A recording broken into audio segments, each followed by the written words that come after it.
Good evening, ladies and gentlemen. Bonsoir, mesdames et messieurs. Dobry wieczór Państwu. I have a great pleasure to welcome all of you to the third Oskar Halecki Memorial Lecture organized by our institute, Oskar Halecki Institute in Canada, and the patronage of His Excellency Ambassador of the Republic of Poland in Canada, Dr. Andrzej Kurnicki. Dr. Kurnicki is with us, so please give him some nice welcome.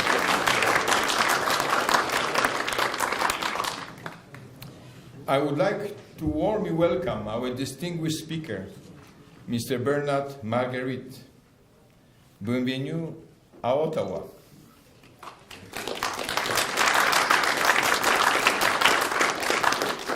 The legendary correspondent of French media in Warsaw, Poland, for a long time.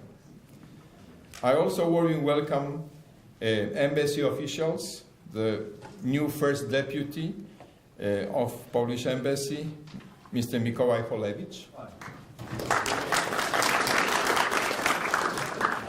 And the first counselor, Mr. Zbigniew Chmura.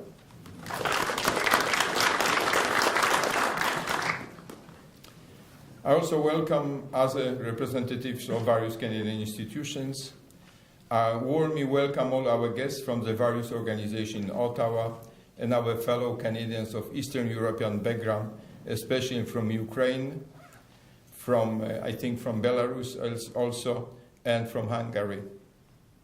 I also welcome Canadian Polish community representative, especially Vice President of the Canadian Polish Congress, Mr. Ludwik Klimkowski, and also Chairman of a special committee to build a memorial to the victims of communism here in Ottawa.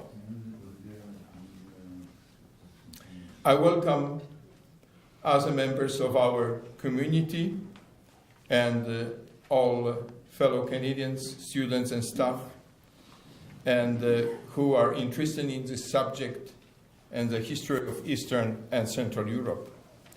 This lecture series is dedicated to the memory of the Professor Oskar Halecki, the outstanding Polish and American historian, Byzantist, heraldist, and also diplomat who worked for the League of Nations. He collaborated with Albert Einstein and Marie Curie, and he was the author of the term East Central Europe. Today's lecture is a continuation of our prestigious biennial lecture series initiated 10 years ago. Our distinguished speaker, Mr. Bernard Margueritte, is a renowned journalist and also a recognized expert on East and Central Europe, and especially of Poland. His lecture is titled, "Should the Poles be Proud to be Poles?" After the lecture, we will open the floor for discussion, and now I would like to ask our General Secretary of Institute, Mrs. Anna Kępka, to introduce our speaker.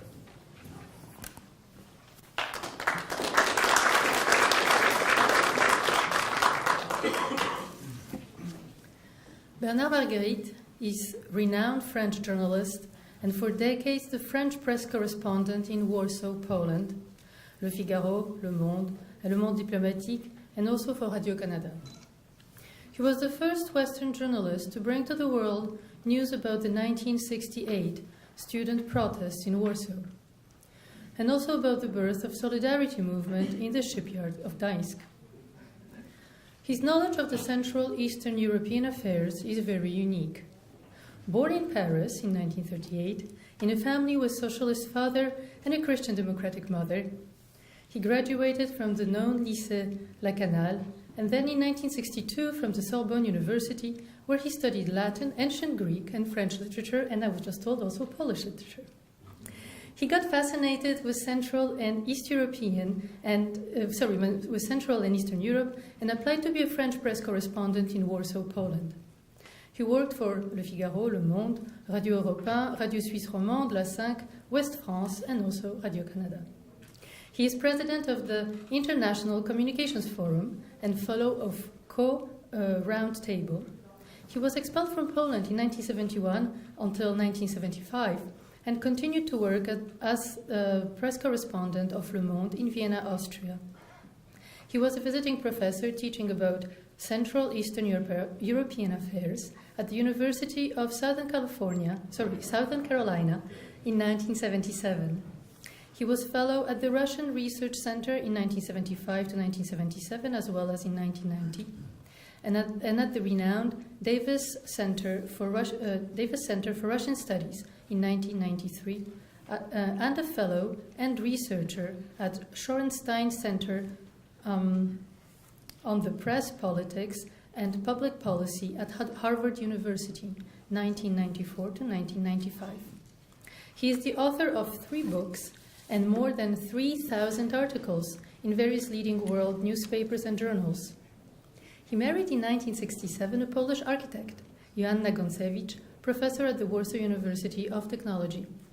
And they have 2 children, Eric, French military officer and pilot, and Joanna just received her PhD from the University of Maryland in USA. Mr. Margueritte, the floor is yours.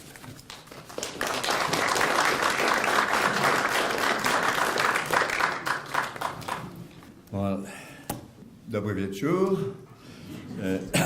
Good evening. God bless you all. And Szczęść Boże. Thank you very much for this introduction. A lot of things have been said. I don't know if everything is true or not, but it seems to be too much. I am very happy to be here and to be with you, and I thank very much President of the Institute, Dr. Jawoński, to have invited me, and it's a great pleasure also to be with all friends, and in particular, of course, to have the honor to see Mr. Ambassador here and other members of the Polish Embassy. I feel also great to be at St. Paul because it's not the first time I am here. I will not say that I am an old chap of St. Paul because my previous lecture here was in 1977, if I remember correctly. I can only say that the university has grown tremendously. It's looking even better and much better than at that time. But it's still the same pleasure to be here. I have been told to speak in English, and I think that's a kind of perverse attitude on behalf of Mr. Jawoński to ask a Frenchman to come all over from Poland to a bilingual university and to speak in English, but well, I have to do with it. And I am also surprised that it is an honor to give the lecture for the Oskara Halecki Institute.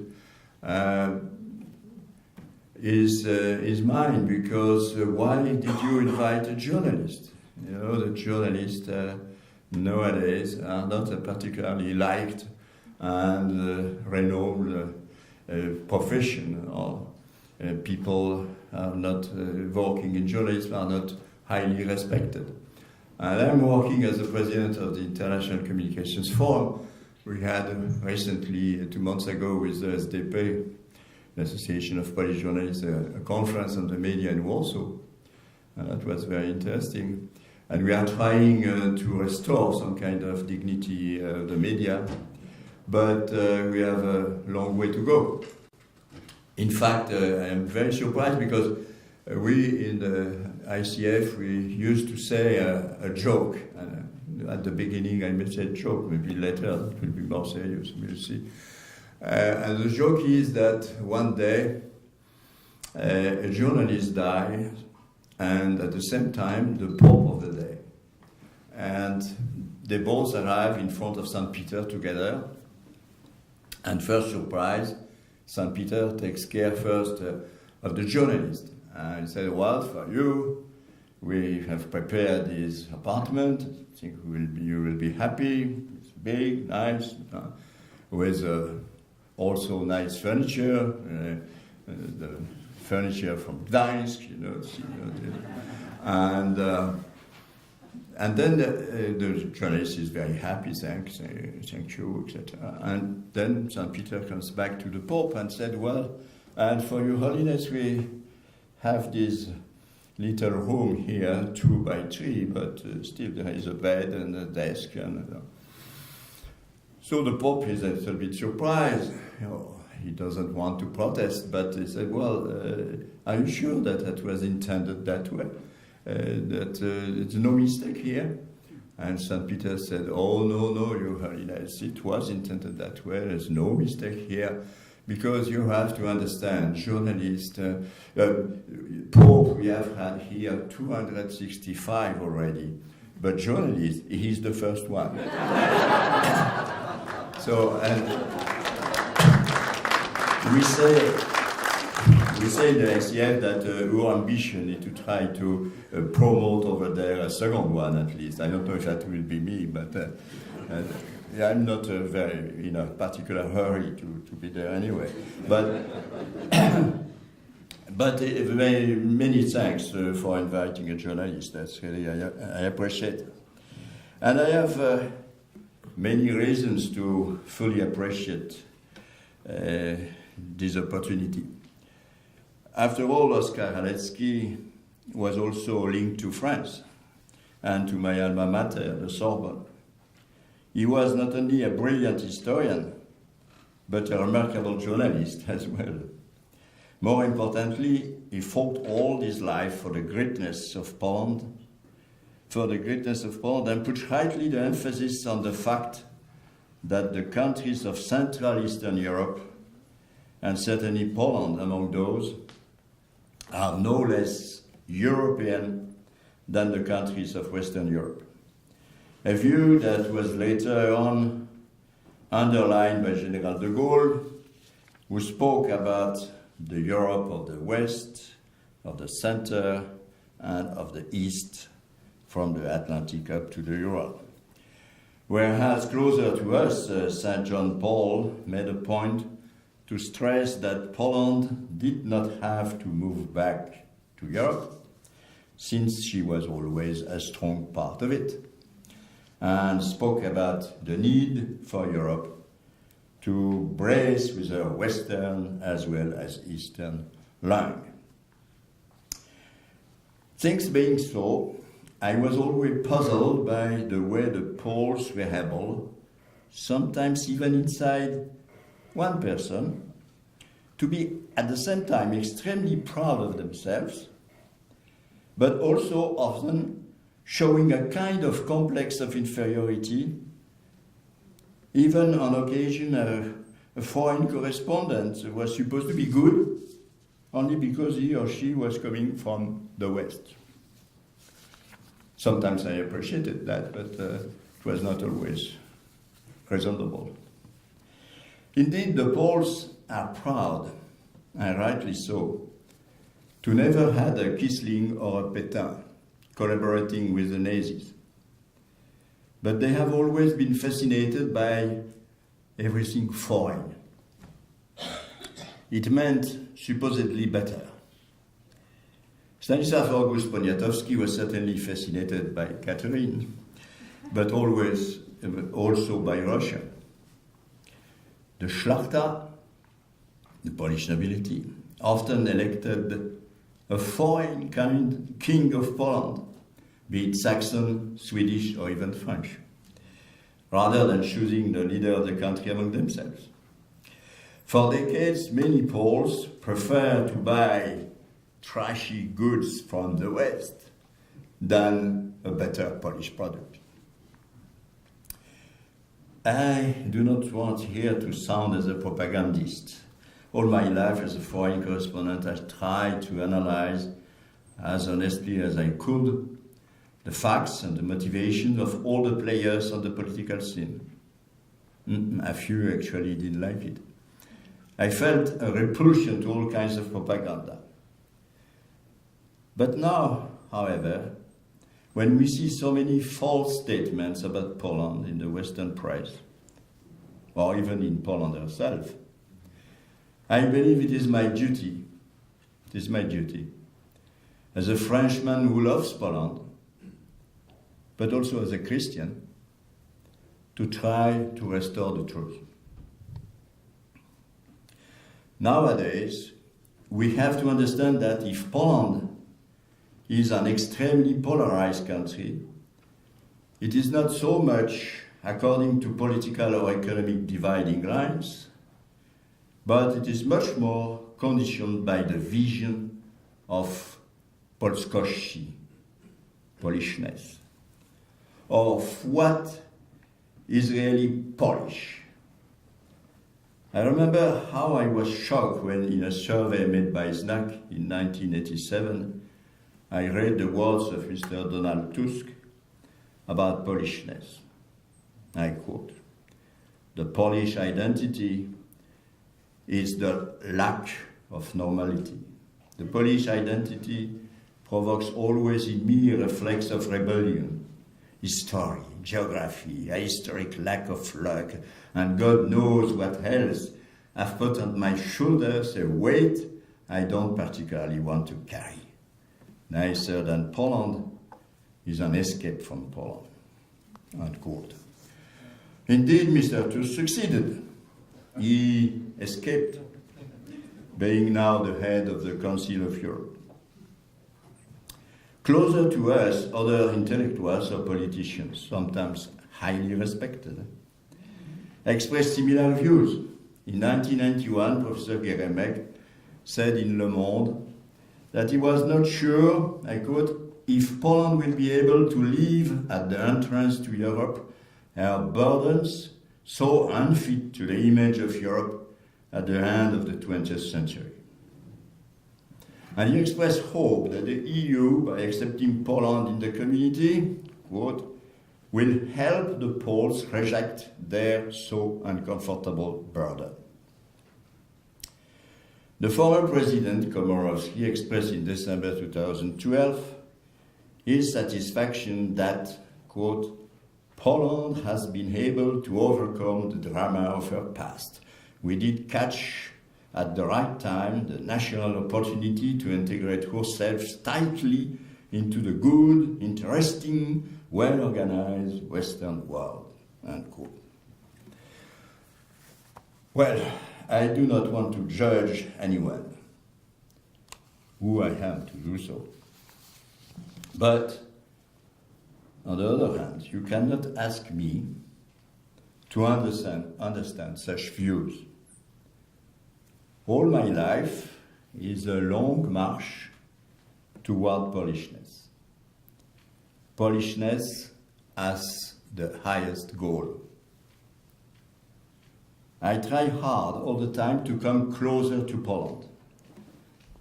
The title of my book is Bliżej Polski.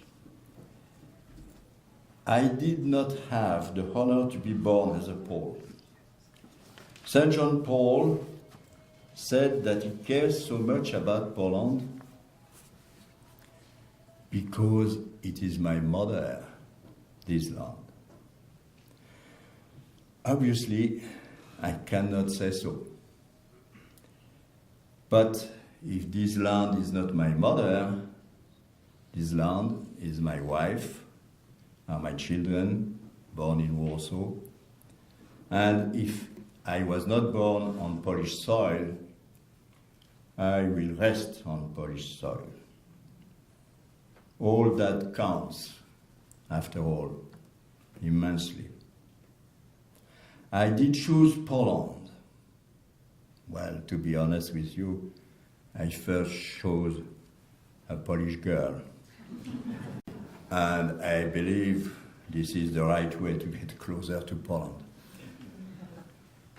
We are not now married 51 years already. Coming from France to Poland, I am sure, although I love my country of origin, I went up, not down. How then could I understand people who are Poles, have had the honors to be born as Poles, but are not respecting Poland and are ashamed of their Polishness? You cannot ask that from me. I cannot. The more so that their orientation, not patriotic but cosmopolitan, always leads them to try to find a big brother somewhere, a big brother to follow and obey to. Be it yesterday during the communist times, the Kremlin, or today, the Brussels bureaucracy. Second part is about Poland and Europe. Not Europe for Poland, but Poland for Europe. St. John Paul warned us against such a tendency to play the role of the little brother, obedient, if not vassalized. As we remember, he underlined repeatedly that Poland do not have to join Europe, since Poland was always a fundamental part of Europe. But he went much farther. He stressed that he says that Poland should not follow Western Europe, but be the inspiration for the renewal of Europe. Be the inspiration for the renewal of Europe. He also, the Polish Pope said in 1991, quote, "The Poles may either enter the consumption society, taking in it, if they are successful, the last place, or they can contribute to a new discovery of the great, profound, authentic tradition of Europe, offering to her at the same time the alliance of the free market and solidarity." Free market and solidarity. In his book, Memory and Identity, in 2005, he pointed out that the countries of Western Europe are in a state of, as he called it, post-identity. In other words, they have lost their identity. And he went on emphasizing the fact that paradoxically, the countries of Eastern Europe got stronger in their fight against communism and therefore protected their identity, their Christian identity. The late Pope added, "What is just the danger? It is, for Poland, to accept without criticism the negative cultural patterns spread in the West. For Eastern Europe, where those tendencies can be perceived as a kind of cultural promotion, it is today one of the biggest challenges. I believe that precisely because of that, we have here a spiritual battle that will decide what Europe will become at the beginning of the millennium. A spiritual battle that will decide what Europe will become at the beginning of the millennium.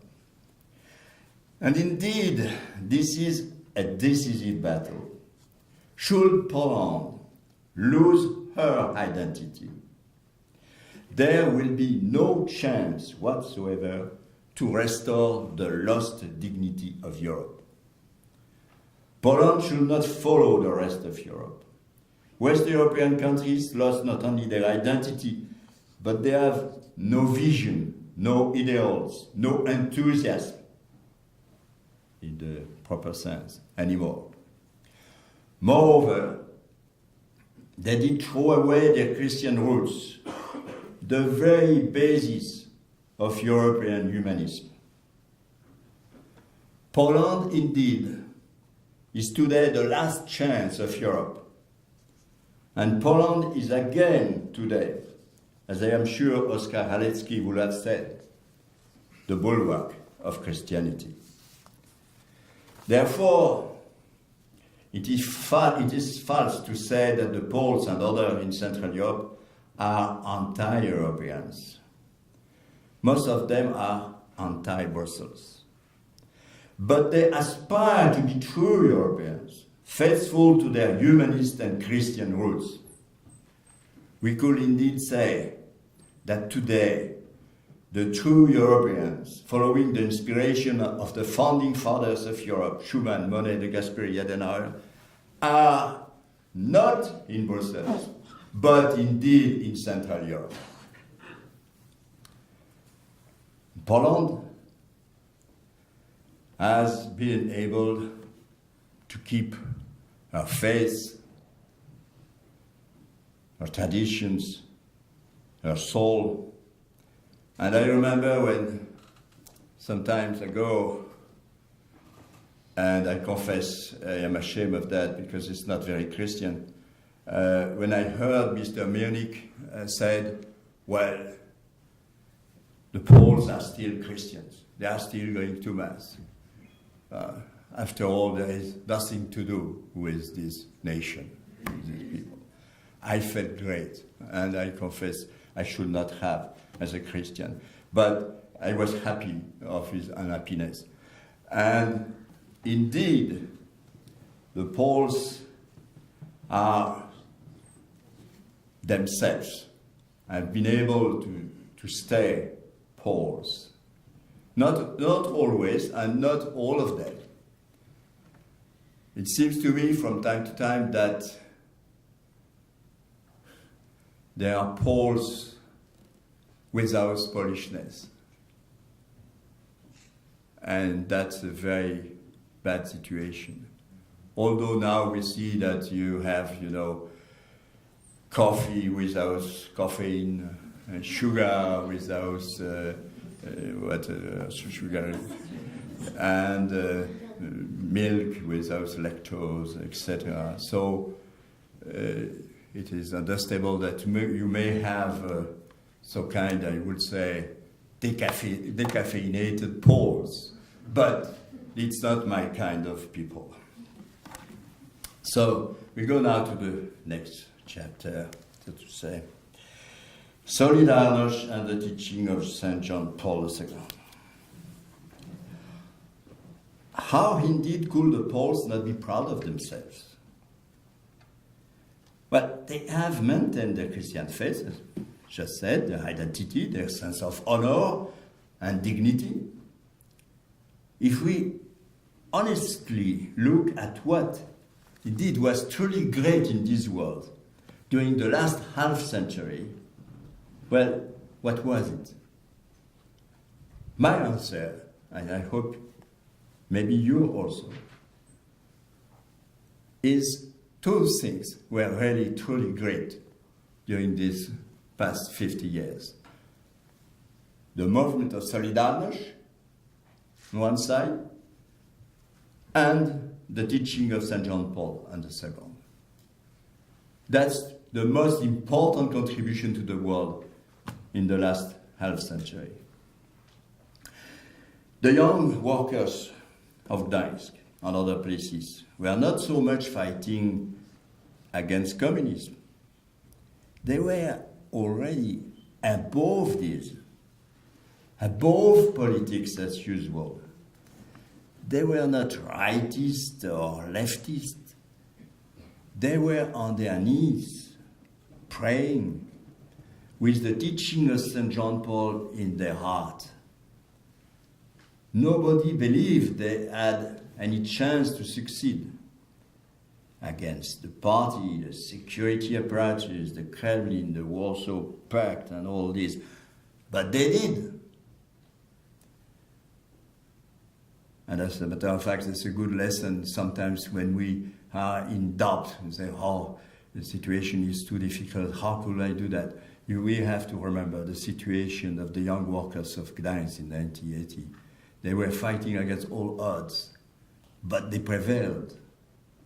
And that should show us that everything is always possible if we truly want it.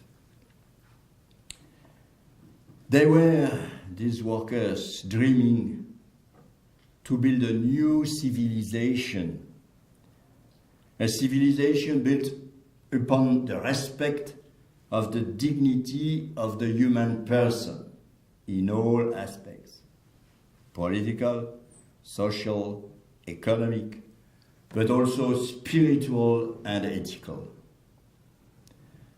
I slept with these young workers in the Gdańsk shipyards for almost 3 weeks. I will never forget those times. I was taken by their enthusiasm, convinced that a new era was starting truly for the whole of mankind. Today, the hope for a renewal of a world which has lost vision, enthusiasm, often even dignity, can be found in the legacy of the Polish Pope and his call for the civilization of love, a civilization built upon the affirmation of the dignity of the human person in all aspects, as we just said. This call, this hope for a better future, has come from a great Pole, Poland, therefore, is for us an example and inspiration. Things being such, I had always a hard time to understand why Poland is so bad at presenting herself adequately to the world. Sorry, Mr. Ambassador, but it's going to be better. What a lousy public relations performance. Well, I may add that I have sometimes the same feeling thinking about Canada, who is also a great country with great achievements and a lot to show to the world, and for whatever reason is not really doing that. But it's not my cup of tea, so I want to go back to Poland. The world is largely unaware of the so many Polish achievements. But this is indeed changing. And I'd like to present here now a very short film about Poland's recent history, made by the Institute for Polish Remembrance. Just only about 4 minutes. So. Nobody thought the war and its effects would last half a century for Poland. First, Germany attacks.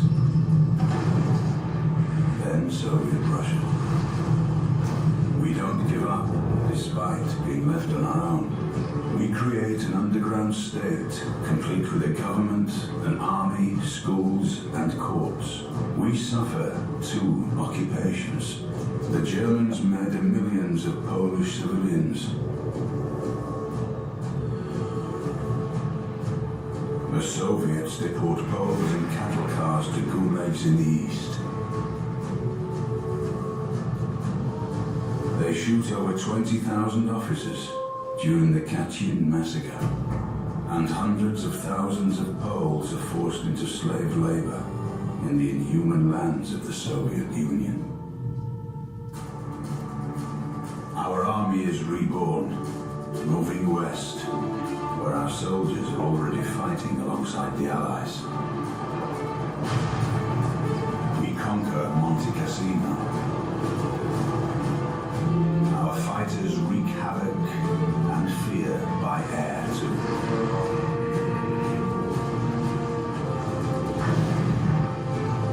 The Germans call us Black Devils as we crush their resistance.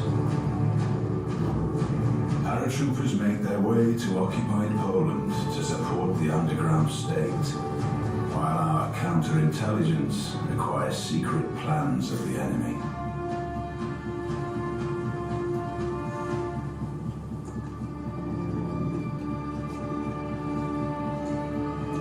There are Poles who save Jews despite the threat of the death penalty. We create resistance movements, even within the German concentration camps. We are the first to alert the world about the Holocaust.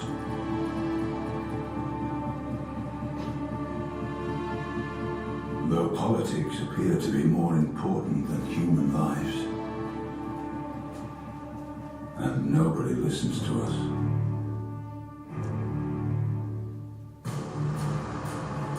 Polish Jews fight the Germans in the Warsaw Ghetto without even a chance for success. Our nation comes up from the underground and fights in the Warsaw Uprising.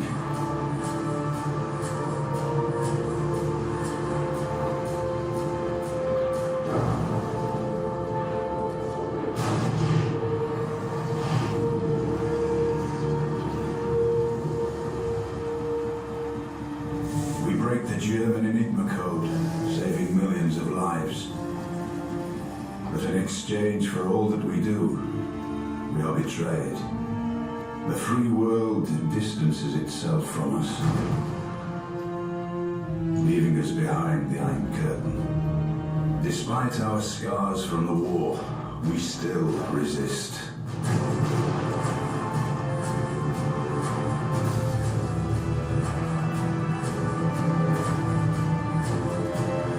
The Pope gives us strength. Workers' strikes spread throughout Poland. The communists lose. The Iron Curtain falls. The war is over. We prevail.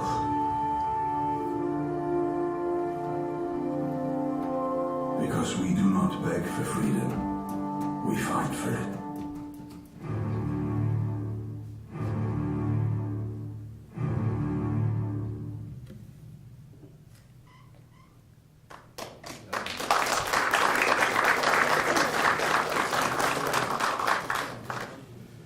I think it's very well done indeed. You know, in a few minutes you have a vision of the history of Poland.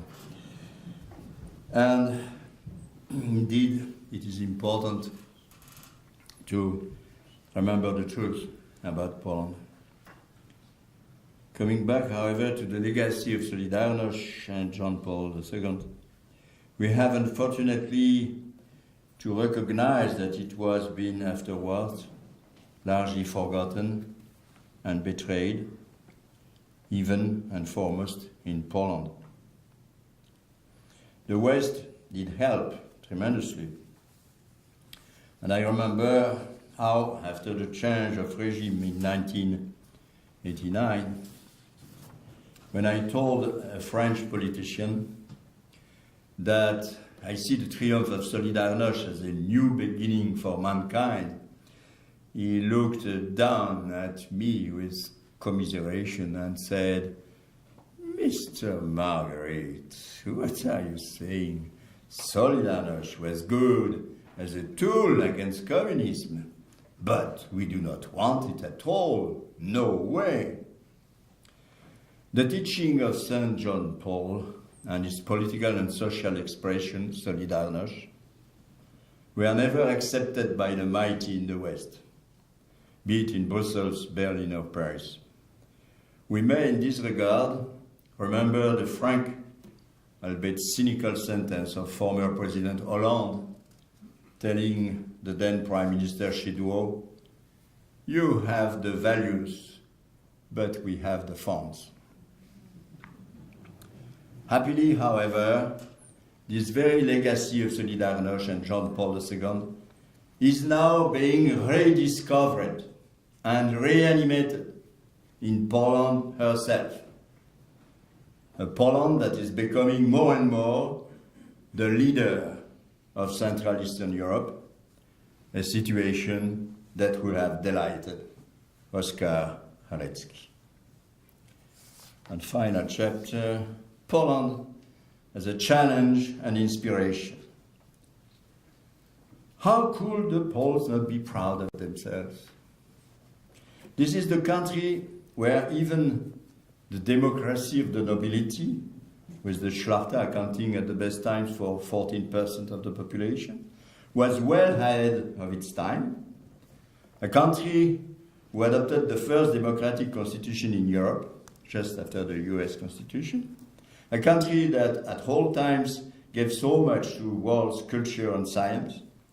A country who, after 120 years of non-existence, was able not only to rebuild a state in 20 years during the Second Republic, and it is the right time to remember it when we celebrate now the 100th anniversary of the revival and the independence of Poland, but also to beat the Bolshevik Red Army for its only defeat in history. As we have seen in the film, Poland played a decisive, if not fully appreciated, role during World War II, with the discoveries of Enigma on the Far One, with the valiant fighting with the RAF in Monte Cassino and so many places, with the Warsaw Uprising.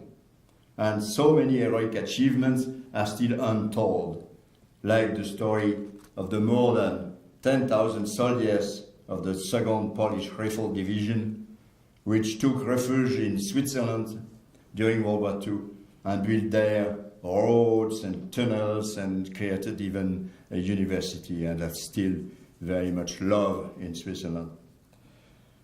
And how not to show respect for a country which, even under communism, was still able to revive from the ashes after losing 6 million people and 40% of its wealth and being thrown 250 kilometers to the west, forced to abandon, betrayed by the United States and Great Britain, Wilno and Lwów, two of the most important centers of Polish life.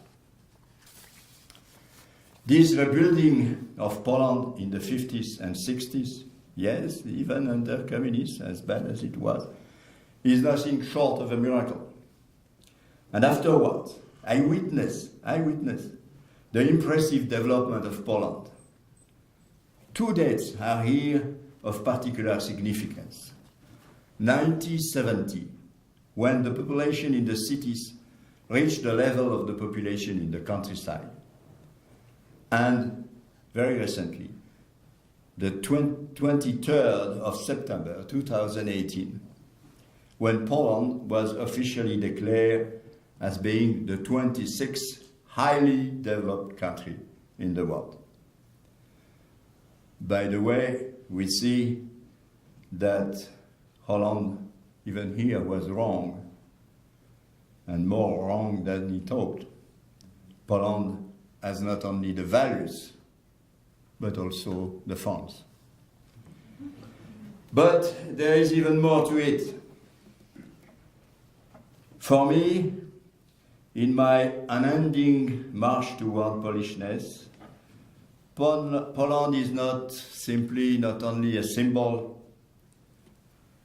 Poland is dignity. Poland is honor. Poland is humanism. Be it humanism with a big H or humanism with a small one. The everyday humanism of the person you just met on the street. Because at the end of the day, the greatness of Poland is the Pole himself or herself, with the same profound humanism, wherever he or she is. Poland, with the legacy of St. John Paul and Solidarność, is a calling, an inspiration, an example for all of us. Those ideals have to be fulfilled. It is not behind us. It is still ahead of us. It is a great challenge for the Poles themselves, wherever they are. I have no doubt they will be up to it, wherever they are. Indeed, I cherish tremendously the slogan of Solidarność, let Poland be Poland. I would like to extend it. Let Polishness be Polishness. Let the Poles be Poles, wherever they are. We all know the splendid contribution of the Poles to many achievements of France, of the UK, of the United States, indeed of Canada, and many other countries. But thanks to my frequent and old contacts with the Polonia, I learned to understand how much they contributed and contribute today also to the greatness of Polishness and indeed of Poland herself. So, should the Poles be proud to be Poles? My friend, I will let you answer that question. I, for one, you understood, I am very proud of that. Thank you.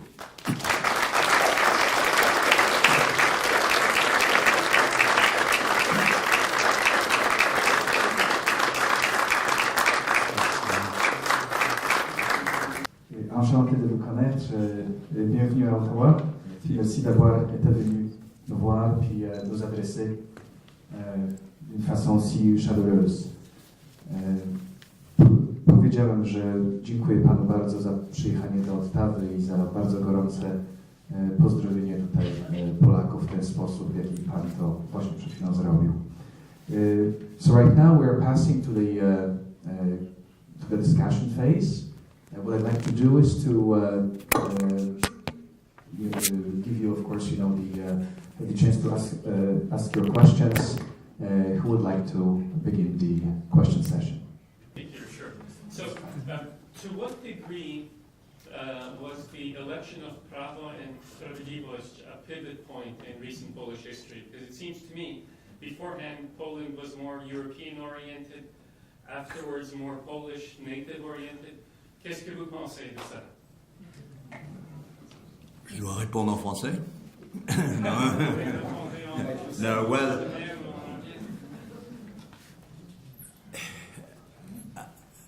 I talked honestly that I said that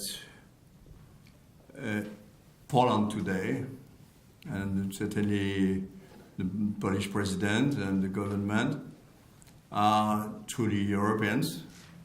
We may ask Mr. Ambassador, but I think that's fair to say so. But they have this vision of Europe that is, in fact, closer to the ideals of the founding fathers of Europe. So they want a Europe that is truthful to her Christian roots and to her humanism and idealism. And they are not particularly, and honestly I am not either, very happy with what we see in Brussels, where bureaucracy, undemocratically most of the time elected or chosen, rationally, but only the parliament is elected, is trying to direct all of Europe more and more toward a kind of neoliberal economic concept. And all that in terms of ideals, in terms of being faithful to Christian roots, and also in terms of respecting social justice, and do not have much to do with our traditional ideals of Europe. And on the contrary, when Poles today are moving back to the ideals of St. John Paul II and Solidarność, I believe that they are aspiring, as I said in my presentation, to a better Europe, to a greater Europe. It is false to say they are anti-Europeans. They want a Christian Europe and a social Europe, and that's not what they get from Brussels. Thank you very much, Mr. Margueritte, for your presentation. As a Canadian born here of Polish descent, my parents were very proud to be Poles, and I often heard that from their Polish friends, but it always sounds so much nicer to hear it from some non-Poles. So I'd like to thank very much your wife. Oh.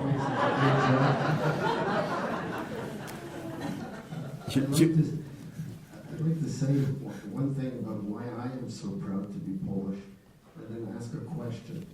And recently, I was reading a Polish history book, and I can't remember if it was by Zamoyski or by Norman Davies, but at the beginning there was a story that, after Mieszko I had adopted Catholicism in Poland in 966, eventually during the Middle Ages there were requests from the Pope to the knights and the Szlachta to join in the Crusades. And that the Poles never joined in the Crusades. And in one of these books that I was reading, there was this letter from one of the knights to the Vatican or the papal authorities, stating very politely, thank you very much for the invitation, but our information is that there is no wine, beer, or mead in the Middle East. And under such circumstances, it is not possible for us to join your expedition.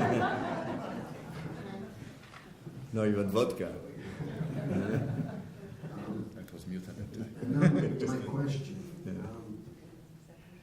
Every once in a while, growing up over the years in Canada,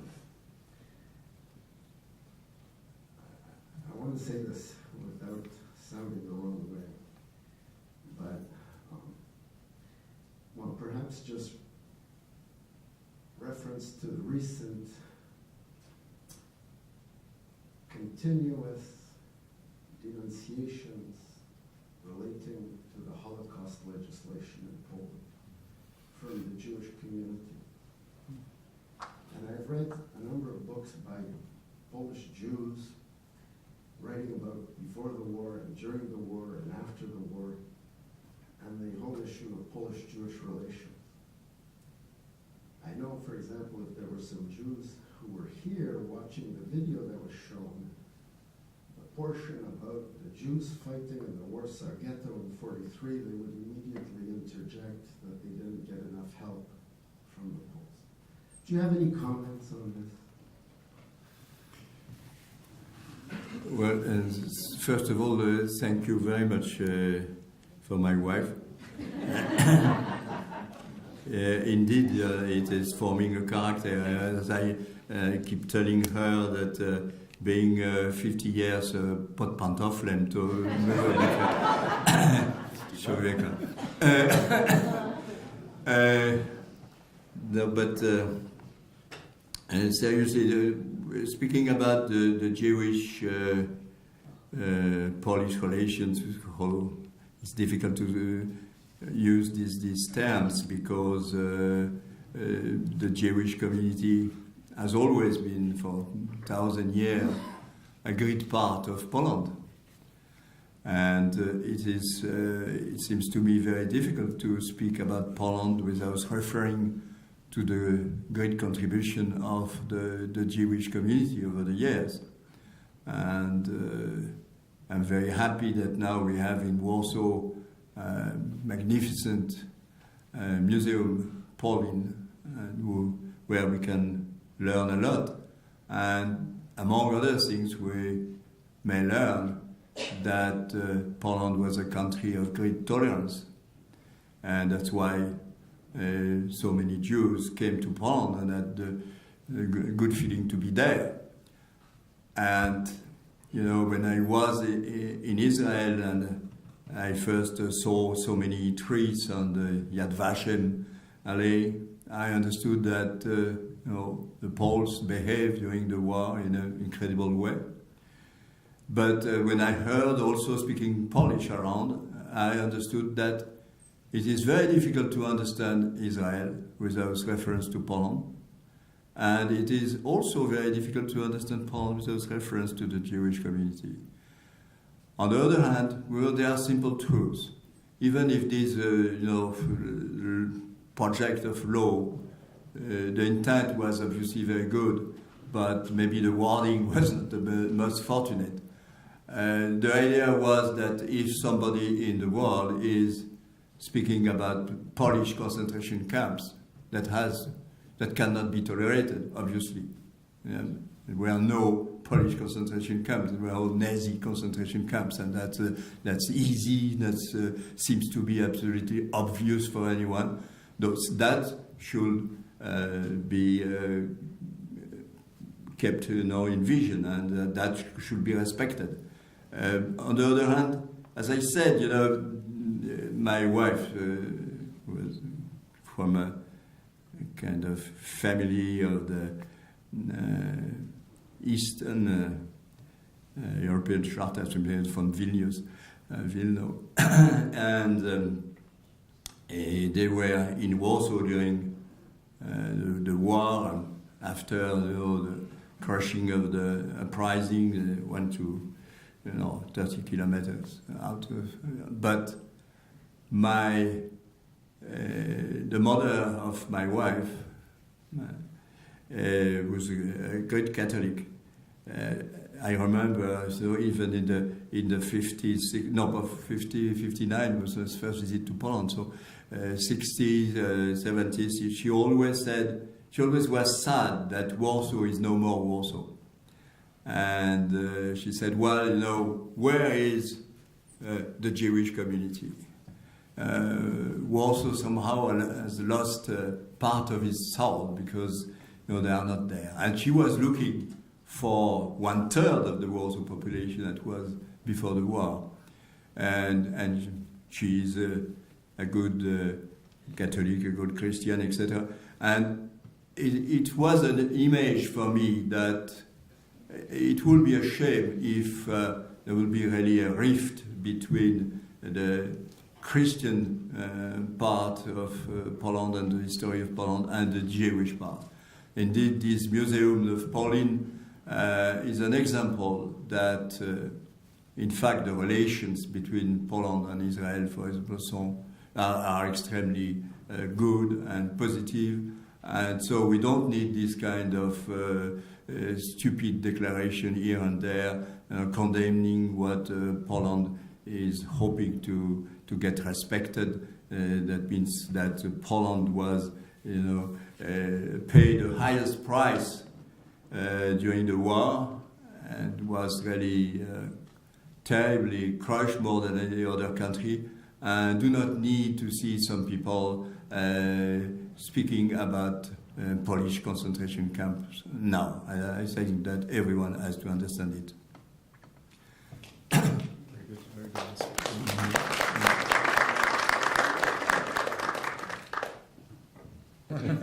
You mentioned that Poland is doing a poor job in publicizing itself. Yeah.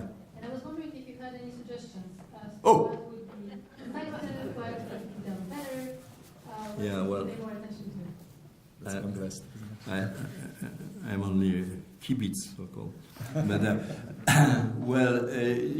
one thing that amazed me, I will be honest, I try to be honest, for good or bad. During communist times, I have the feeling that what we can call propaganda, or the public relations of Poland was better than it is now. For example, the journalist had an agency, it was called Interpress, who did a good job promoting the image of Poland abroad, but also taking care of the foreign correspondents in the country, showing them this and this and this, etc. And it's not functioning anymore. There's no Interpress. And I think that would be great to revive such an organization and to have to help embassies around the world also to have enough materials and possibilities and people to show really what Poland is all about. It cannot be so that some people we just spoke about are speaking about Poland in such false terms with so many mistakes, if I can try to be a good Christian, or really willingness to lie. We have to restore the truth, and for that we need an organization, we need means, and I hope Poland will find a way to do it. Maybe Mr. Ambassador could say something. Maybe you have more ideas than I do about it. And that's a very important topic indeed, because nowadays, we see when there are some false, stupid attacks here and there, some weak reactions occasionally, but that's not the point. The point is to really present Poland to the world and also to the media, and that is not existing at the moment. So we have to stand up to ourselves.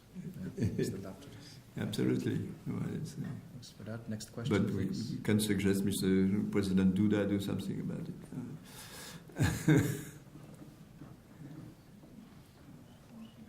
Any further questions? Yeah, please. That's the most interesting time, but because when I say from there, that's. So let's go back a little bit. It Yeah. was very interesting, if I may. It was very interesting, a person, of this caliber like you, and somehow you found those Christian values. Could you say at what point? Of course, it's through your wife, I understand, but was it from your home? Yeah. Your well, mom, dad? Because it had to be born somewhere. And then reinforced perhaps later on. Yes. Well, Could you say more about that? I don't know when it started. Well, I was raised as a Catholic, and that was even that's interesting that I attended state public lyceum where we had a chapel and a priest permanently with us, and I had my first communion there. Needless to say, there is nothing left of that. There's no chapel, and now I'm going back to my old lycée from time to time, but that disappeared. But that was how I was raised. And then, I moved as well. I spoke maybe not nicely about Mr. Melik, but indeed you cannot do much with a country like Poland. In my I don't know how to. It's not a town; it's a small settlement, so to say. 4,000 people, and you have a mass on Saturday evening or 4 mass on Sundays. My wife was an architect. There's much about her today. Give the plans to the parish, and so we have a fairly big church according to her plans, and. This church is full for all the 5 masses, and we are on the countryside, from 25 kilometers from Warsaw, every day. And you see that the people are still living with their faith, and you see that's really impressive. What was great for me, I don't want to go too much with that, but was obviously the election of the Polish Pope. That was a great day. I remember I was in my kitchen in Warsaw, and I was listening French radio on shortwave, and the commentator could not decide if we have a pole. We have a pole. Yeah, it's white. It's red. No, it's not white. It's grey. Oh yes, we have a pole. And then he said, oh, the pole.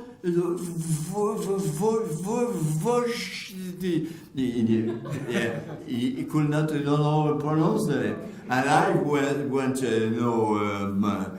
white, red, very patriotically maybe, white, red, and I ran to my office there, and I found back all the things I had about Wojtyła, and I sent this article immediately to Paris. And the next day, I went to Warsaw and to the streets, and I was absolutely amazed. The same people who the very previous day were going to work, with a grey face, doing their job, but without any happiness or suddenly they were reborn. They were, proud of themselves. They found back their pride. And I think that at that time, that day, Poland, that was the revival of Poland, and then that was the first, step of the racket, and then the second was the year later when the Pope went to Poland, and we have this mass, Place Zwycięstwa, as it was called then, and nie lękaj się, don't be afraid, and you have to change oblicze tej ziemi. And the people were looking at each other in Krakow the same, with bewilderment. They said, well, we were supposing that the might, that's the party, that's the SB, that's the Warsaw Pact, you know, and we were powerless. But no, the power, we are the power. We are 1 million, 2 million, we are there. And that was the second step, you know, of the racket. And the third step that was year after that was Gdańsk and the shipyards and this lessons, this birth of Solidarność. So when you see that, and when you see these young workers who were 22, 3 years, you know, they fighting against communists, but that was very rapidly not their goal. They're on their knees, you know, praying, you know, and telling what they believe is the teaching of John Paul, you know, referring to the Virgin Mary. You said, well, that's amazing. You know, everything can be done if you have the faith, if you really believe in you, but you believe also in God, and if you want to go back to the very source of the revolution. The revolution.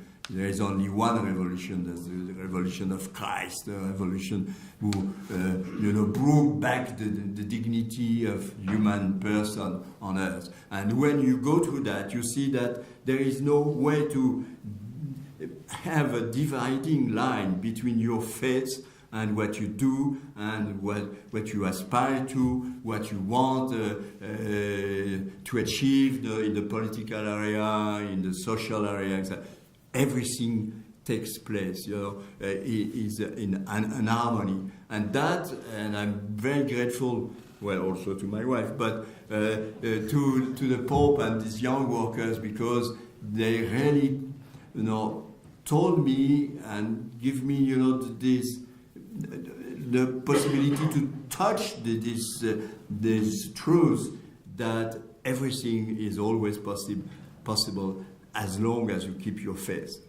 And so for me, you know, there was this nice integration of Polishness, you know, faith, and the hope, you know, to build a civilization of love, a new world really based upon the respect for the dignity of the human person. That has not been done. You know, St. John Paul wrote in, for example, Santissimus Annus or Sollicitudo de Rei Socialis. In the Sollicitudo Rei Socialis, there is a sentence that the social teaching of the Church is not compatible with neoliberalism, nor with collectivism, Marxist collectivism. But we are not looking for a third way, nor to try to find a compromise between two tendencies that are not so far away of each other as it seems. We are on another platform. We are at another level.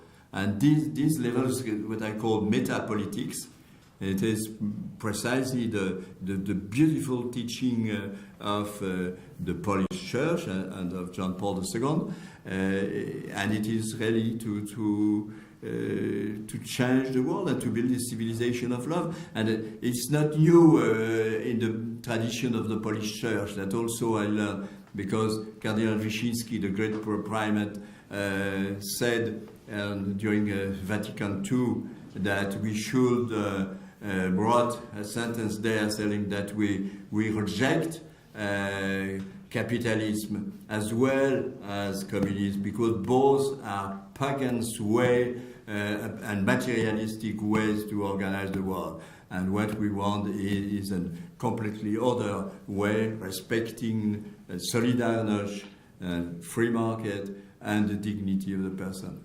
And that's still ahead of us. As I said, you know, the lesson of Poland is still there. And now in Poland, you know, when what is happening is somewhat criticized. We have this beautiful moment that we are going back to those ideals. And I'm full of hope and enthusiasm, and I hope it will succeed, of course. And we are looking ahead for that.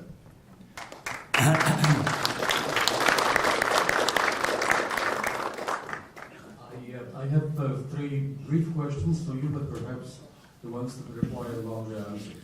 So, the question number one, you spoke so eloquently about Polishness, and I thank you from the bottom of my heart for making me proud to be Polish. Thank you. But how would you compare Polishness and being Polish to being French? What are the differences in your mind, having spent so many years in Poland, and yet being a quintessential French journalist?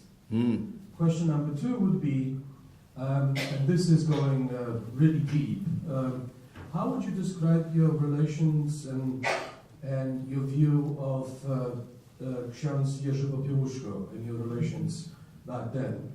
And the last question, perhaps for the benefit of this audience, it's kind of a long-kept secret, but could you, with no ambiguity, answer, is it true that every single time when you were asking for your interview with the answer Kurun, he wouldn't grant it to you unless you gave him a Johnny Walker bottle of scotch? Is it true or not? No. No. That's a simple answer. No, it's not true. Also because I never have Johnny Walker. I don't like Johnny Walker. I must confess that but I will not give it to him. If anything, it will be malt whiskey, but not Johnny Walker. I love Scotland. Popiełuszko is a very easy question to answer. You have great moments. I spent at this church when he was alive, and after that, and he crystallized really the spirit of these young workers in a way. So I hope he will be very rapidly become a saint, and it was amazing. Although there's masses, for Laochizne, for the country land, were very emotional. Country. It's more country. Just country. Country. Okay, good. Yes. The fatherland. That's really interesting because. As I said, France, and it's interesting that the Pope himself said that he was not speaking about fatherland, he was speaking about motherland. Poland is my mother. And I also, when I think France is my mother, and Poland is my wife, my children, and it's you are faithful to your root as a Frenchman, but at the same time you aspire to get closer to Polishness if you recognize that as the ultimate goal, and for me, and I think. There is a certain harmony. What is not an harmony is the fact that when I see France, not only spoke about my lycée, etc., it is not the same as it was 40 years ago. And France largely has lost her roots, vision, ideals, enthusiasm, etc. And when it was the time of the state of war, I was working for TV. So as a newspaper, I worked with a newspaper in the western part of France, and this West France. It's a big newspaper, and this newspaper organized help for Poland, and they sent something like 123. Trucks, 35 tons, and it was a big, and people were coming to the newspaper in rain in a big city in the western part of France, and they were giving really what they could, and sometimes even it seemed more. I remember, because that was a few years after the change of money in France, it was the franc lourd, heavy francs. It was 1 for 100. and some people were not able to find out if they are paying the right amount. But one lady sent a check with a huge amount for Poland, and so we tried to find her and to call her and say, well, are you sure that you want to give as much? And she was upset, and she said, well, I'm an older person, but I know what I'm doing. But then others came to the paper, and they were very often crying. And we looked at this and said, well, of course, they like Poland very much, and they are touched by the situation there. But at the end, we understood that they were not so much crying about the Poles, that about themselves, because they were ashamed, to see that there you have young workers, who are only their faith in their heart as the only weapon, and they fight against all the Brezhnev, the Warsaw Pact, whatever. And we are here, we have a life relatively easy, metro, boulot, dodo, we go and work, we do our work, we get pay, etc. But there is absolutely nothing idealistic or fascinating. We have lost enthusiasm.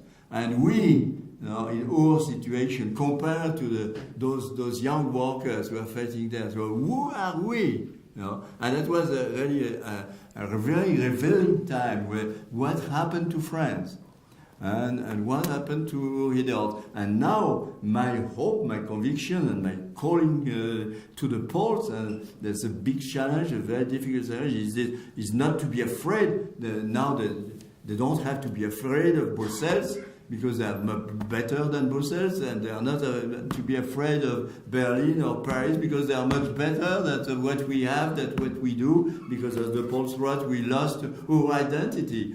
And the hope may come only from Poland and from Central Europe, where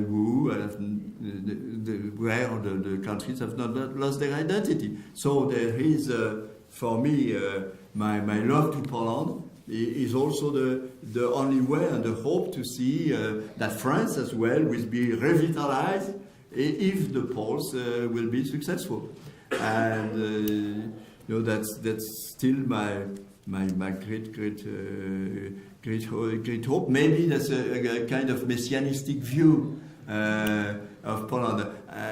Not long ago we had a discussion in Warsaw with a small group of people, and among others was Mr. Zanussi, who was a great filmmaker and made remarkable films, and he is a great person as well. And we were speaking like that, and I again said what I more or less am saying today. And at the end, he looked at me and he said, well, Mr. Margueritte, but you are the last messianist in this country. So I said, well, I hope you are wrong, but I do not want a Frenchman to be the last messianist in Poland. But if it will be messianisme éclairé, why not?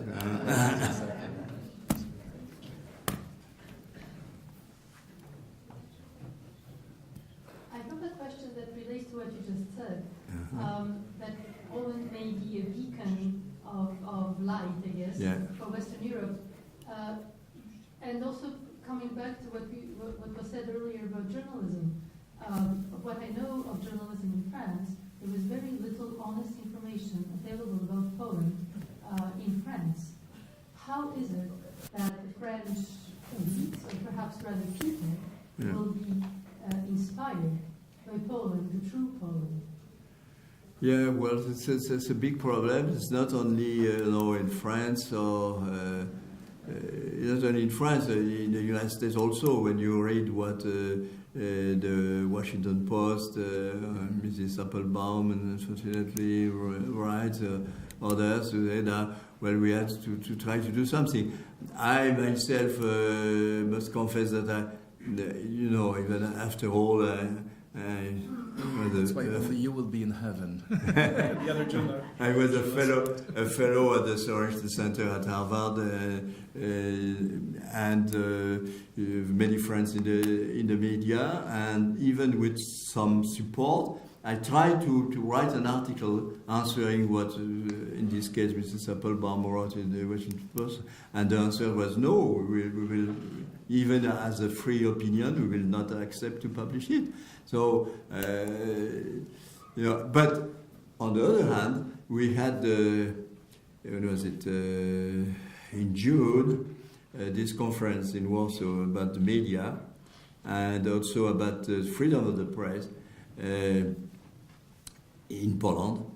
And we had people from 18 countries, from India, South Africa, etc., and also America, and the director from the Pulitzer Center in Washington, and the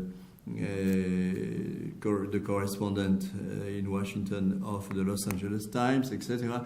And they arrived. It was very amusing. They arrived, and this we are coming to a terrible country where there is no more freedom of the press, with this new government.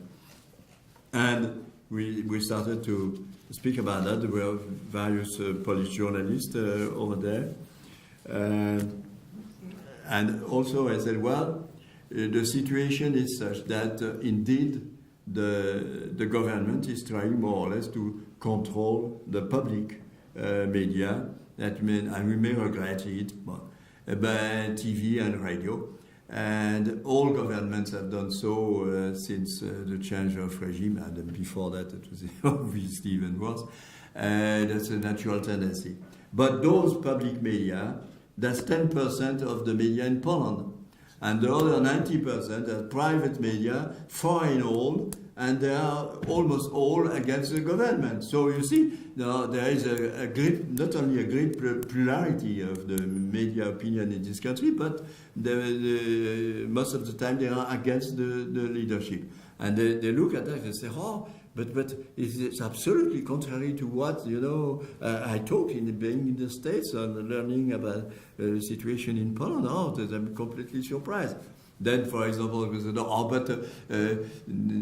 the government wanted to suppress the access of journalists to the Sejm, to the parliament.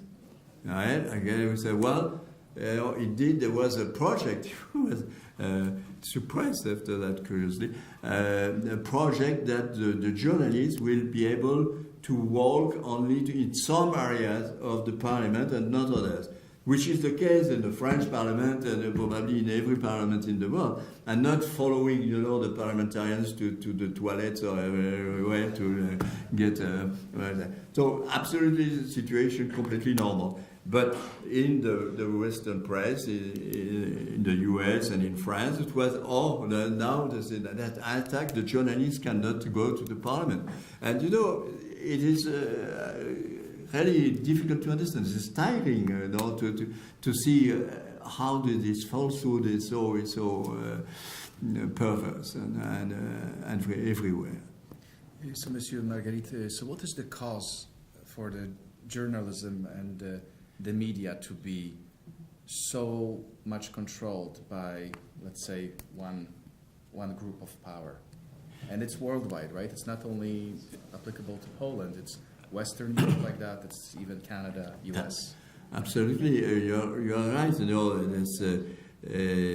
I remember an article by Paul Krugman in the New York Times a few years back, when he said that there is not only unification of the media, but all the media belong, and he mentioned in one word, Westinghouse, Disney, etc., corporation. So a few corporations control almost all the media. And he was asking, what will be the consequences? What will be the consequences of that? And of course, it's a huge danger. Now we can have some hope because on one side of the push of the people are beginning to realize that they have the right to be well informed and honestly informed. And the Pew Foundation in the US made an inquiry among the public of 63 TV stations across America. And as we say, I'm sorry for Canadian because Canada is also America, but across the United States. And the people answered and saying that they want broader information, a variety of views, more international information, etc., etc., etc. And then a few stations take the bold step to change their programming according to these results. And they were a little bit anxious, but they saw that the ratings are moving up and not down. So that's an issue. And the report is published under the title Quality Sells. You know? And if you can prove that we're making good media, honest media, we also can make money. No, so that's a big way. You know?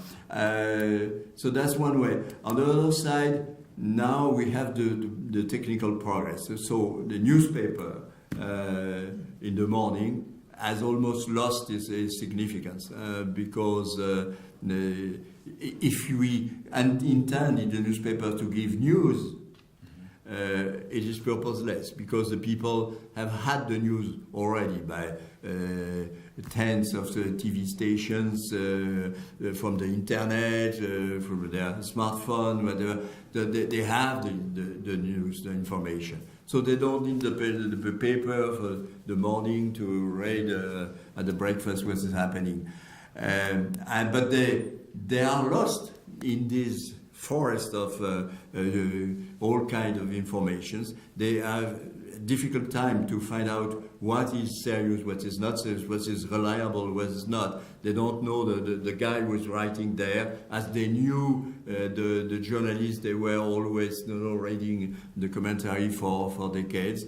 So it's a completely different situation. And now the people are not looking for news, but they are looking desperately for the meaning behind the news. And for that, they still need someone who is called journalist. And that's the purpose of a journalist, his job to do it. And what we see, it's amusing, for example, it started in Boston with the Christian Science Monitor, was the first, probably 20 years ago, to abandon the daily paper and having it only on the internet, but having a big paper on the weekend, because assuming that the people on the weekend have more time and they can read this thing. And on the weekend, they have commentaries, explanations, putting things in context, etc. And so what we see is that the daily is becoming a weekly, the weekly is becoming a monthly, and the monthly is becoming a book. You know, That's going to stay on the shelf. Thank you so much. Next questions, please. Oh, I'm sorry. I spoke too long. That's my problem. Yeah, I know. It's very important topics. I have a question. Please. Which country or which group, the social group, eventually people with a particular demand for something unique in terms of the truth are much more identified close to the perception that we in Poland view, I would say today, world through our eyes of Christianity and Catholic. Because if we're looking for whole Europe, there's not much left. Maybe Lithuania, maybe some of the group in France, some among journalists and Catholic, but this group sort of disappear as a socially united or identified, I would say. Okay? And it seems to be only the Poles left in Poland, only some part of the world, like maybe United States, some part of Canada, but I'd say it's not very active. Only 1 year in my post, I'm seeing how much should be done, I would say, to articulate some, not only the Polishness interest, as very attractiveness to the Canadian people, just disappear. But I see only with the group eventually we can unite, send a message, organize, maybe in Europe, or maybe over in Canada, North America, that spread the message to much more close group that we've not yet been united in the front against, I would say, hate propaganda, some very leftist group that really spread really I would say, hate and against the Poles and against the guy. That's a very difficult question, Your Excellency. I would say that first there is the attraction of example, and what we see in Poland, for example, is, for instance, is that to be faithful to your Christian roots and putting the emphasis on these Christian values is not preventing you to be successful in economic terms. That's also very important. And now we see that the economic situation, in fact, is much better in Central European countries than in Western European. And Poland, for example, has more than 4% GNP increase a year, has a lower rate of unemployment it has for many, many years, etc. So putting the emphasis on values doesn't mean that you are economically weak. On the contrary, I believe that because before we had a difficult situation, I believe it was really the contrary of what Solidarność hoped to be. We had 80% of the media and more of the media in the countryside belonging to foreigners. You had 80% of the banks belonging to foreigners. And you have this elite that came back from part of the communist tradition and with a little part of what Solidarność used to be, running the countries, the mafia all around, the crisis, scandals, affairs. You have, as they said in Poland, even this the serial suicidal wave, because one after a lot of people were committing suicide. It was never explained. So, and we had the foreign companies making a lot of money, not paying taxes most of the time. For example, there is another legend, if you speak about that Poland is maintained by the European Union. Financially sustained, but it's absolutely not true, because every year now Poland receives, after paying a debt, the difference, netto about 7 billion euro. But the Western companies, French also are doing very well in Poland, are sending back 10 billion euro to their headquarters in France and not paying anything for that.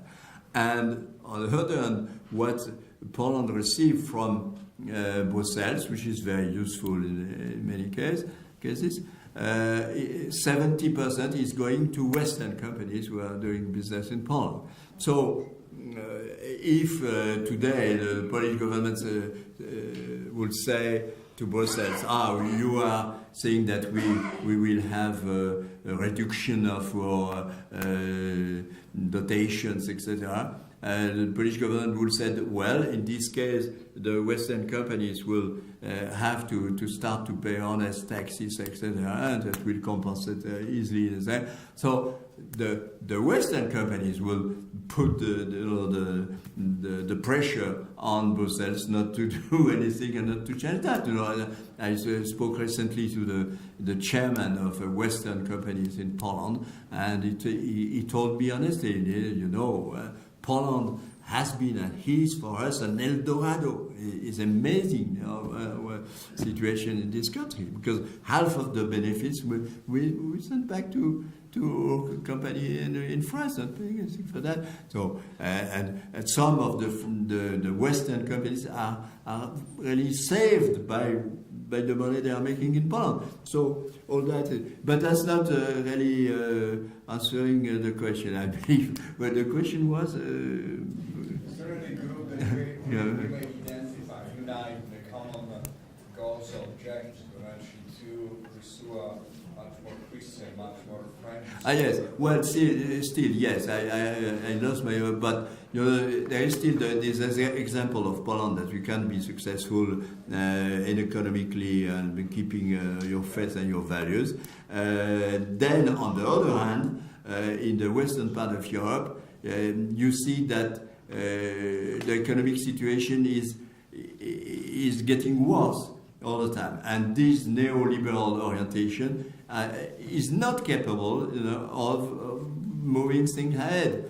And you say that this materialistic, hedonist policy is killing the substance of your country. And you can see that, for example, Mr. Macron at the moment was a clever man, but he is making, in my view, a completely stupid policy. Again, saying that we are giving more and more money to business people, to industrials, etc., so they will be able to produce more easily, they will have no burden, etc. But at the same time, the average people have less and less money, those taxes, etc., and so there is no market anymore. So at the end of the day, the industrials, even if he is getting billions from the government, is not producing more because he knows that nobody will buy anything from him. So this neoliberal view is completely, running around. So Krugman also said that many times. If you want to restart the economic machine, you have first to take care of the people and give better to the people.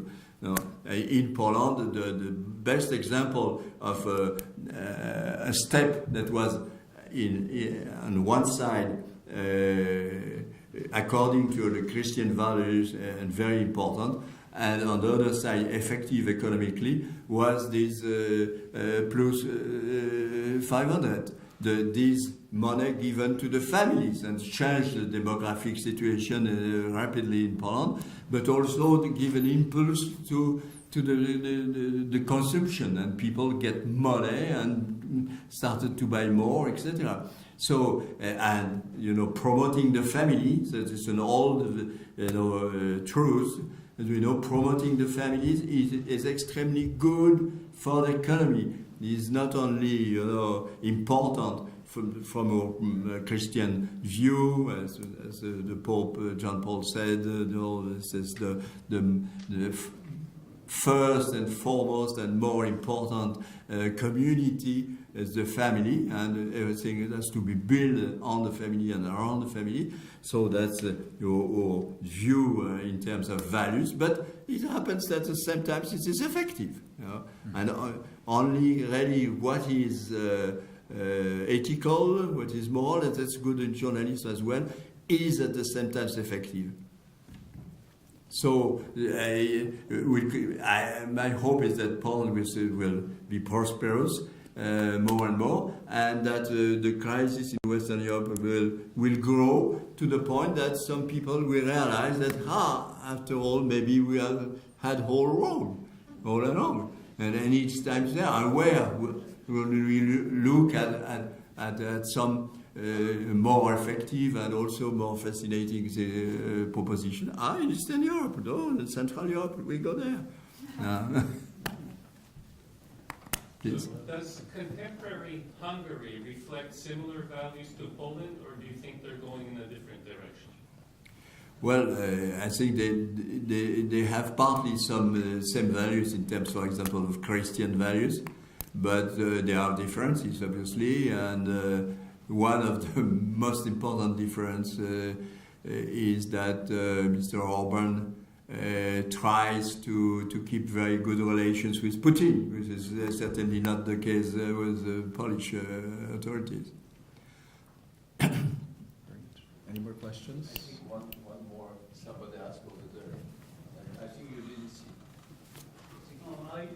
I think my question has been answered because I was asking about French-Polish relations or my interpreted history, at least from our Polish perspective. But I wanted you to tell us a few words about how you see current relations, but you already said that. So. Okay. But if you could comment a little bit further on this as well, do you see a possibility of French and Polish interests to go in the same direction again as it used to be in the past? Yeah, well, I think I still believe that Europe must have a great future, as it was, the area where the war humanism was developed, and but for that we have to first of all go back to Christian roots, and that's not an easy task, and everywhere in every country, and my hope, maybe that's again my exaggerated messianistic view, is that Poles, not only in Poland, but Poles in the Polonia, will also present, defend, and share those values, and have an influence, and maybe a greater influence than they have now in the country they are. And I think that's extremely important. I'm happy that the Congress is represented here. But really, you have a lot to do.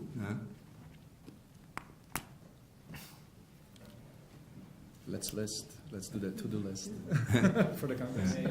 Just a brief question. I was born in Poland, but I lived most of my life in Canada. I married a wonderful Canadian girl. We have three young children, and every day I have this question. So I feel a connection to Poland, and the question I have, or advice I ask of you, is how do I pass on this Polishness that you talked about to my three young children? Yes.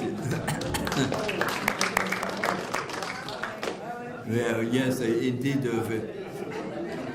First of all, big congratulations to you and your wife.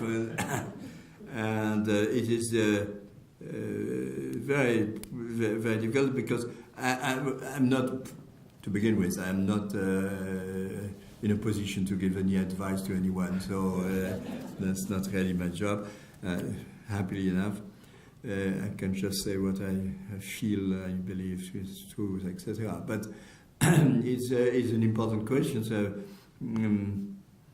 when we were young, and we were more principled maybe than we are now, we had a policy. I was always speaking French to the kids, and my wife was always speaking Polish. And they grew that way. They were accustomed to that. They were speaking perfectly French and Polish, and they switched from one to another without any problem. Then when we went to the States, and they were in schools in the United States, they learn perfectly English. And now we have this situation where they are still speaking French to me, still speaking Polish to their mother, and speaking English together. But at the beginning, that was interesting because we have those principles, and when somebody came to our house and was speaking also French or Polish, my son, I remember when he was a small guy, now he's 194, he was really upset, surprised and upset, said, why this guy is speaking like that? What is that? he was convinced, that every human being has his own language, expecting it to be something new. So, but no, that's a big question. I see that with my daughter, who is in California, and she had actually a big choice because she could speak either French or Polish. Obviously, as always, the Polishness triumphed, and she chose to speak Polish to her daughter, and so she's only 3 years old at the moment, but she's understanding Polish. That's about all. But she will still learn English soon, and I think it's you have to probably have strong rules and really try to, in terms of language, in terms of showing the values, the traditions, etc. But I don't know what age. So probably they are small and coming to Poland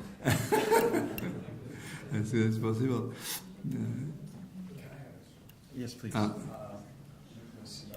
Why the Polish elite, mainly journalists, there are a lot of people from the artistic field fail to articulate, I would say, the Polishness.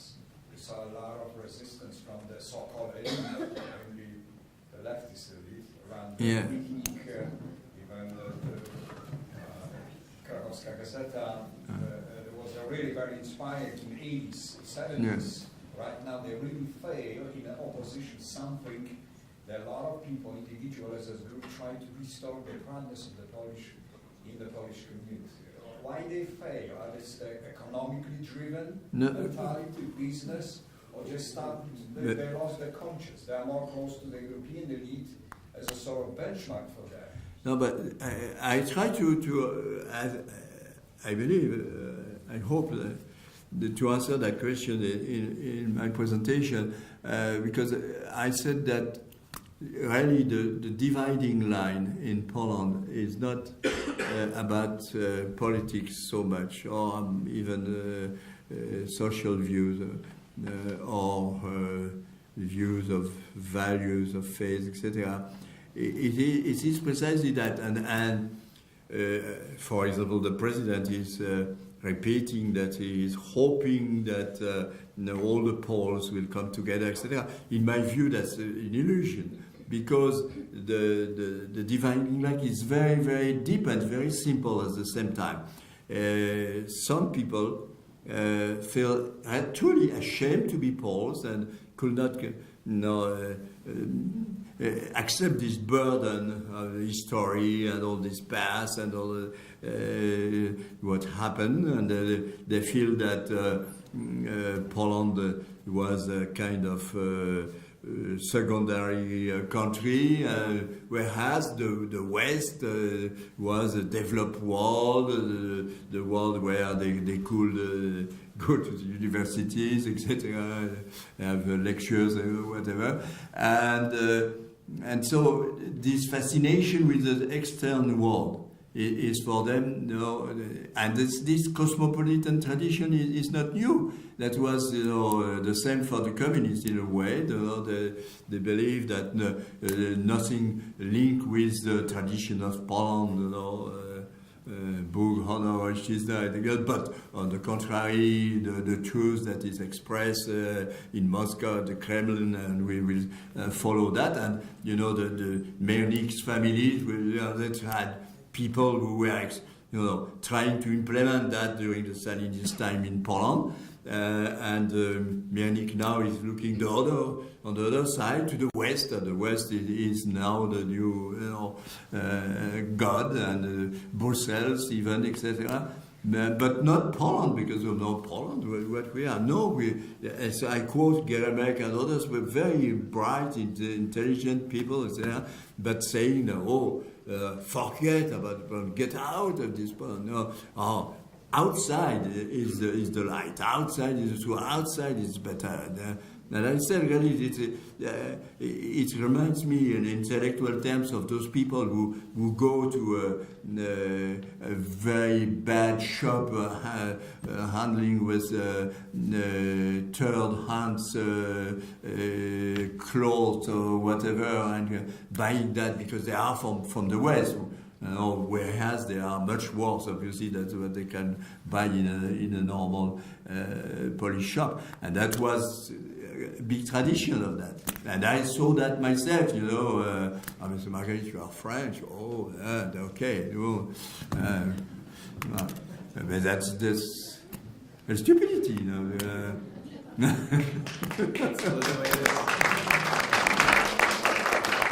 you very much for coming.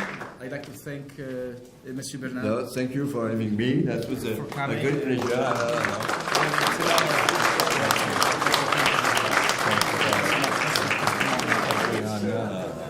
So thank you very much for a wonderful lecture. By the course, should be proud. Okay, we're really proud. But there was a mention during this lecture by Mr. Marguerite, how we've been attacked in many cases. Some of the ideology transferred to the Polish soil, to the very bright young people, in many cases, university journalists, and being imposed a lot of by the leftists, a very extreme ideology that was against our nature, and our history, and our philosophy. And there was a very, particularly in 90s, and also the last, I would say, 15 years.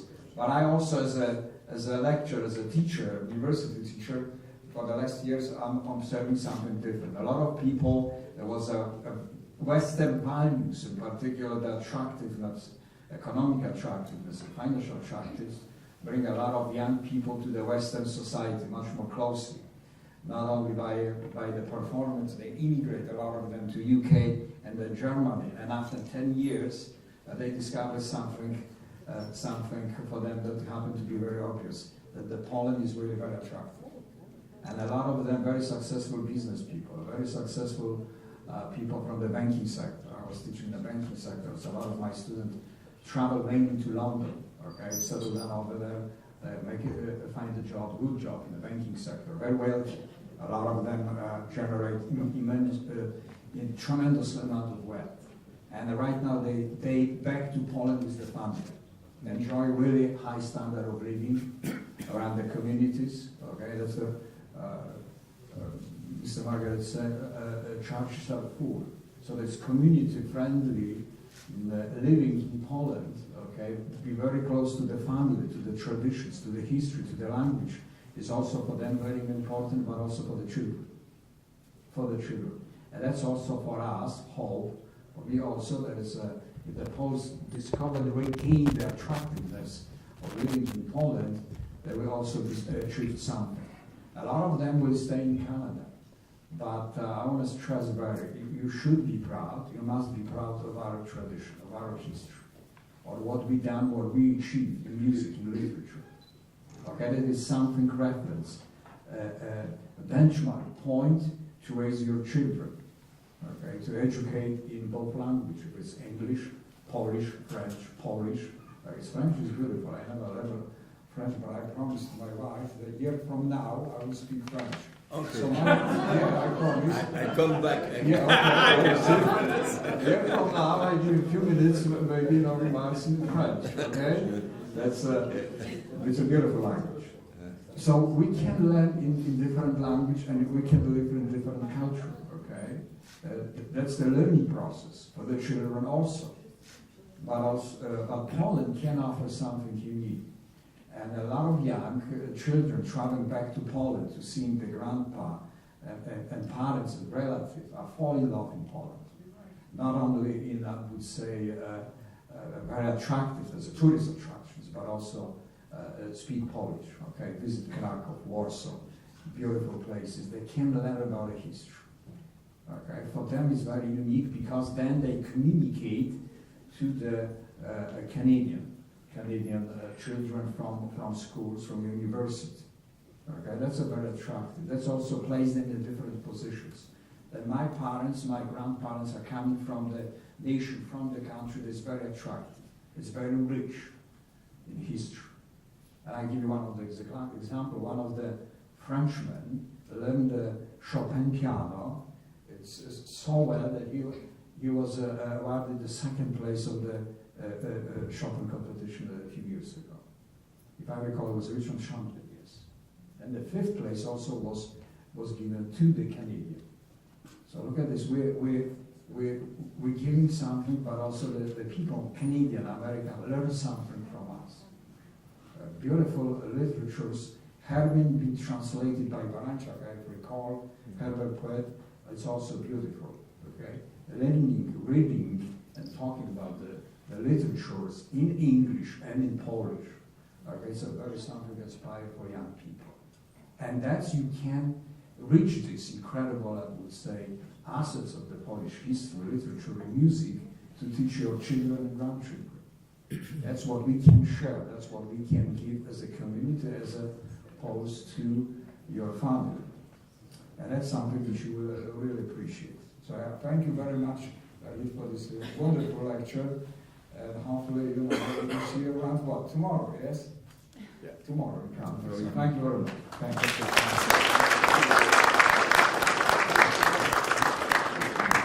I have just a small token of appreciation for our distinguished speaker. This is a copy of the print of, I'd like to ask you for small attention. This is during 1863 uprising.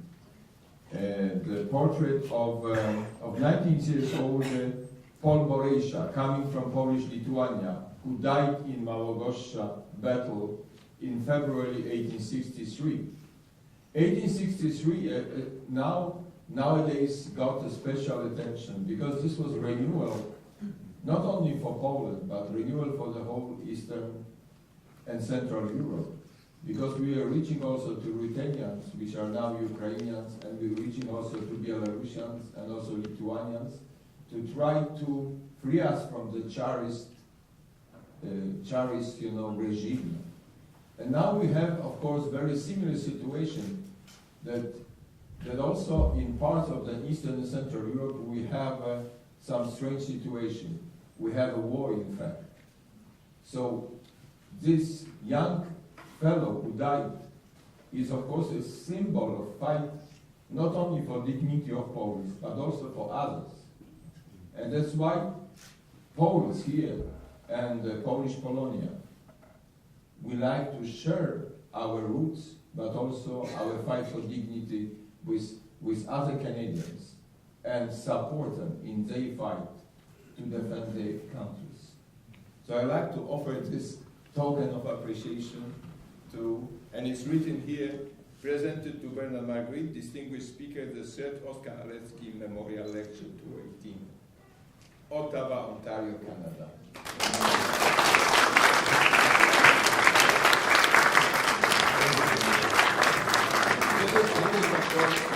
This is only a copy of the print, but still.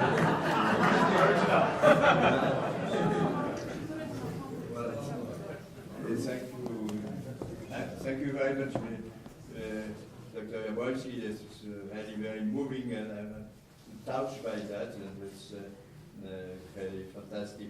And I will also take the opportunity to thank Dr. Jaworski and Mrs. Jaworska for their so charming hospitality, and Pan Maciej, or I don't know, 3 months or 4 months or 5 months, is exchanging mails almost weekly with me. It was a lot of things to fix, to be together here with so many great friends. And so thank you very much. If there is someone to thanks today, that's Mrs. Jaworska and Dr. Jaworski. So thank you very much.